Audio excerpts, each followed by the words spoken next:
This is a lore reading of the Veiled Tithes Armour set from Season of the Witch. If you like this content, then don't forget to like and subscribe to the channel. There may be spoilers for the story ahead, you have been warned. And now, let's begin. Veiled Tithes Helmet. Responsibility, taken in secret, proudly upheld. Eris had whittled the Hive Knight's denuded femur into a shaft and driven it deep with osmium nails. She'd wrapped it in velvet string, attached her sigil to it.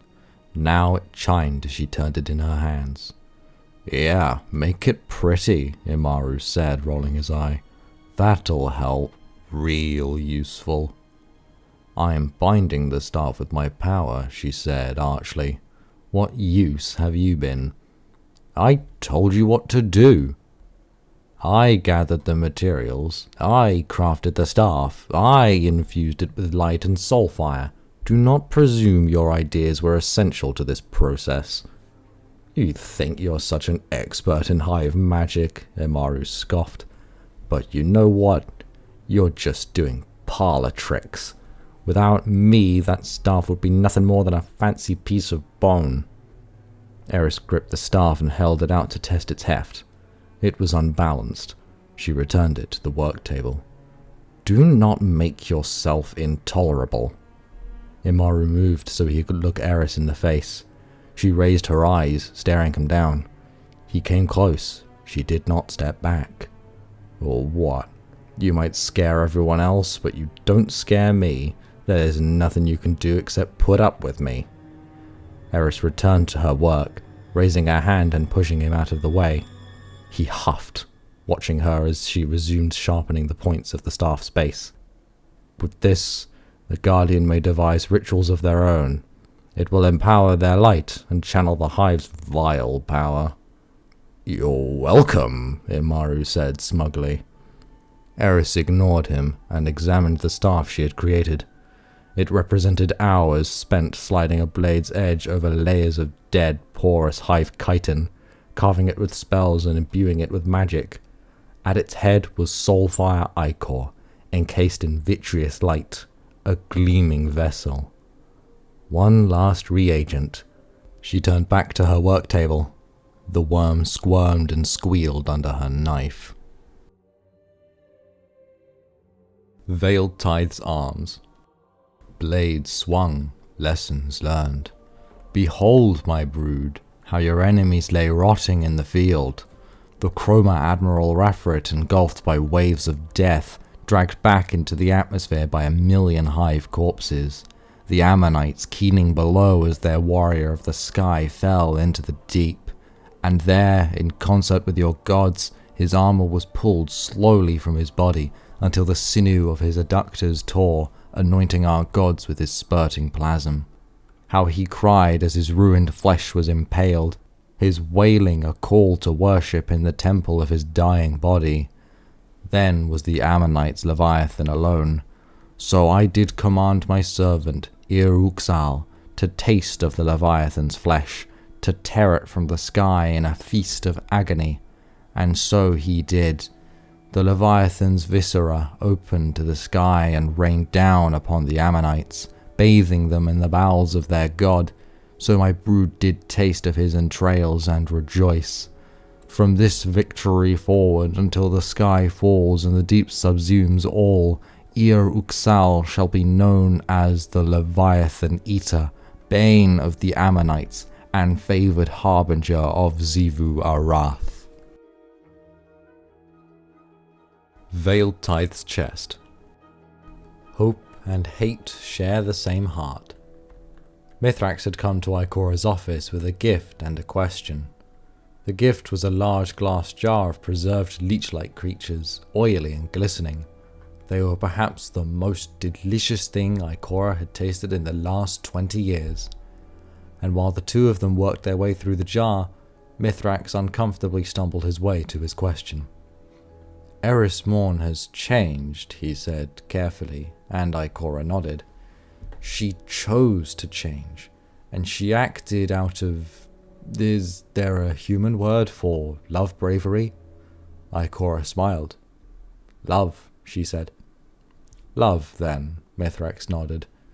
If she were to change forever, if she cannot return to herself, will she be remembered well, since her first choice was made from love? Ikora responded as though she had not struggled with the thought 1,000 times already. Eris will always be Eris, no matter what form she takes, she said. Mithrax harumphed in satisfaction and leaned forward to take another leech. Yes, I am always impressed with the resilience of the Guardians, with or without their light. Saint tells me the Titan Sloane embraced the Taken, and she's doing well. Yes, and for that I am grateful, Ikora said. But they don't always come back, Mithrax. An old friend of mine was corrupted by the Vex in a similar way. He stayed behind when the pyramids attacked, just like Sloane. But I believe we lost him.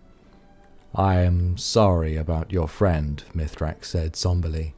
I hope he is remembered as a hero. Ikora raised her eyebrows, but said nothing.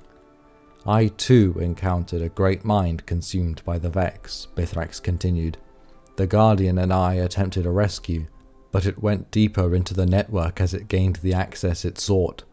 It taught me that the pursuit of truth is worth any price, even one's own sense of self. Ikora smiled. Asher would have agreed with every word of that. Mithrax leaned forward in amazement, a leech dangling limply from his claws. You knew Asher Mir? Ikora cocked her head. Yes, Asher Mir. How on earth did you know him? Asher Mir, Mithrax said slowly to himself, mimicking Ikora. That is why I have been unable to locate any records. Ikora, he said, straightening himself in his seat. I must tell you a story about our friend. Asher Mir, the hero. Veiled Tithes' legs. Feet steady in the midst of the madness. Imaru focused his digital iris, zooming in on the Guardian. They were about to initiate a new ritual, and the Hive Ghost was keen to see their response. When the screeds started pouring in, Imaru couldn't help himself. Oops, this one's all screeds, he chortled. Have fun. He expected the ritual to end promptly in a shower of dark ether. Instead, the Guardians surged through the air, dodging explosion after explosion. Their light seared through the scorn, burning them alive. It wasn't long before the smoke cleared and the Guardians stood alone, their light thrumming with tithes. Imaru grumbled to himself. For as long as he'd been a ghost, he'd resented how the Guardians referred to the light. It was never my ghost's light or the traveler's light. No, it was always my light. They talked about it like they owned it, like they were entitled to it, like they earned it. But looking down at the smouldering battlefield, Imaru had to admit that the Guardians' arrogance served them well. It gave them the confidence to mold their light into the fashion that suited them best.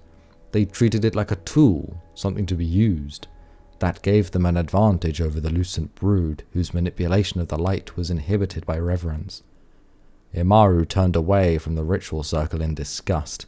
He hated to admit it, but the lucent brood had a lot to learn about the light from the Guardians. And once they did, the humans would pay for their lack of respect. Veiled Tithes class item. Shield against the whispering deep. Zavala locked his office door. The furtive gesture made him uneasy, but he couldn't risk anyone coming in. The feed he was about to watch could easily be misconstrued. As it was, the city smouldered with rumors from citizens and Guardians alike. The persistent undulating hole in the traveler's side put everyone on edge. Hearing that Vanguard leadership was using hive magic to fulfill a bargain put forth by the Witch Queen would undoubtedly stoke the flames of panic. Zavala leaned grimly over his desk to watch the Guardian's latest tithes to Eris Morn.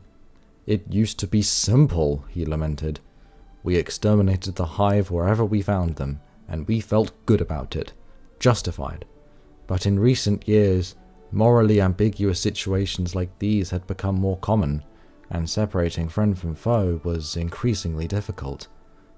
Over the feed, Erismorn's face lit up with fierce elation as the Guardian's tithes flowed through her. Her high form seemed to swell with power. Zavala knew that Eris undertook the rituals with temperance, at least for now, but he wondered how long her clarity would last. Elsie Bray's warnings had been too vivid to dismiss entirely, even after Ikora's reassurances. Zavala turned away from the feed to gaze out the window at the traveller. The trauma puncturing its side reminded him of the stakes, the reasons they were taking such risks. He sighed, wondering how many more compromises they would have to make before the end.